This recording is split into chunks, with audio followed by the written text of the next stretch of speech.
শ্রমিক দিবস সহ সরকারি ৩ দিনের ছুটি উপলক্ষে পটুয়াখালীর কুয়াকাটায় পর্যটকদের উপচে পড়া ভিড় লক্ষ্য করা গেছে। পর্যটকদের এই আগমনে হোটেল মোটেলের ৯০% কক্ষ ইতোমধ্যেই বুকিং হয়ে গেছে। পলাশ সরদারের প্রতিবেদনে থাকছে বিস্তারিত।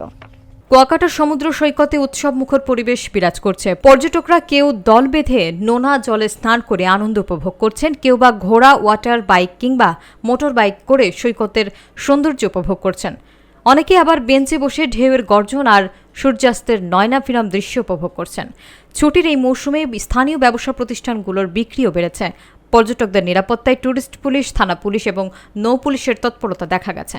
স্থানীয় পর্যটন ব্যবসায়ীরা জানান, এই ধরনের ছুটি তাদের ব্যবসার জন্য গুরুত্বপূর্ণ এবং পর্যটন খাতের উন্নয়নে বড় ভূমিকা রাখে।